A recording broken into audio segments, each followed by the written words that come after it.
So during the COVID-19 lockdown, we've been able to have a look at all sorts of common birds seen around gardens in the UK, including wood pigeons, blackbirds, these dickheads, blue tits, collared doves, crows, they're f***ing mints, and long-tailed tits.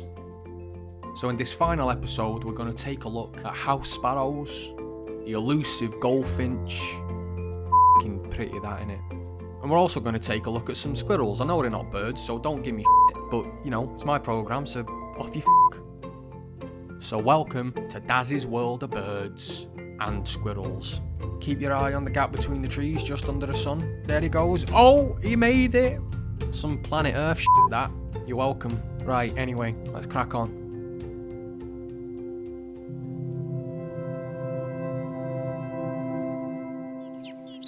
These are house sparrows.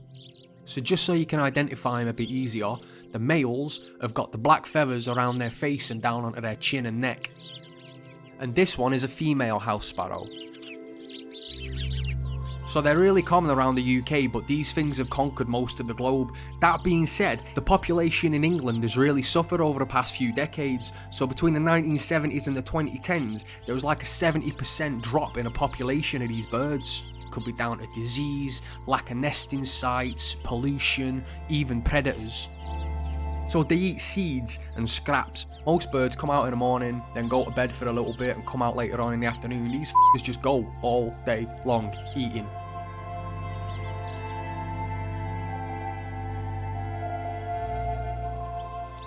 So this handsome bastard is a goldfinch. So you can always tell a goldfinch because it's got a red face and it's got that yellow streak on its wing.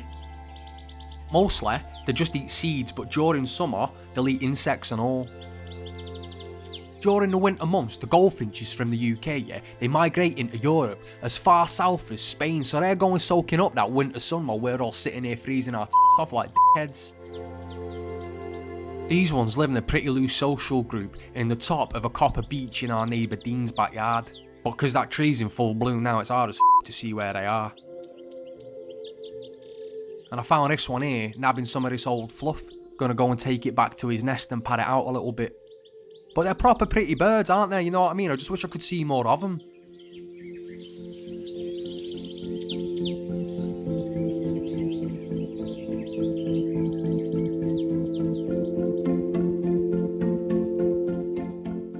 This is Denise.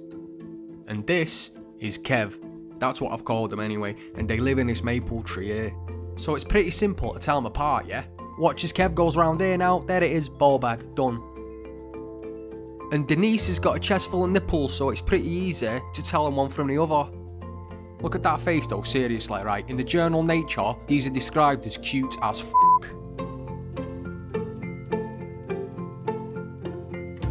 Now I'm assuming here that these two are a breeding couple, though I've never actually seen them make the beast with two backs, but who knows. It looks like Denise leads the charge in terms of going out and getting food and that, like Kev's f***ing scurrying around trying to keep up with her. And they're hyper as f*** when they're going looking for their food. So the grey squirrel's actually from North America, was brought over in the 1800s by the Victorians. Their home or nest is called a dray.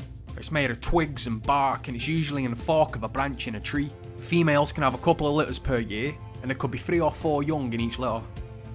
So they get a bad rap for outbreeding the native red squirrel, which has been around in the UK for about 10,000 years. But the grey squirrels are pretty hard, they can eat a more diverse range of food than the native red squirrel. Plus, they can transmit a squirrel pox virus that is fatal to the red squirrel.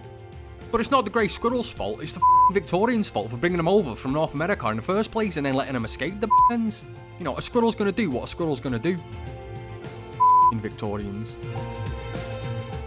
I think I've always taken birds for granted, to be honest with you. Just imagine if they weren't out there flying about, singing. It'd be weird, wouldn't it? So anyway, I hope the rest of the lockdown goes okay for you. If we don't all act like we'll probably get through it okay. Nice one.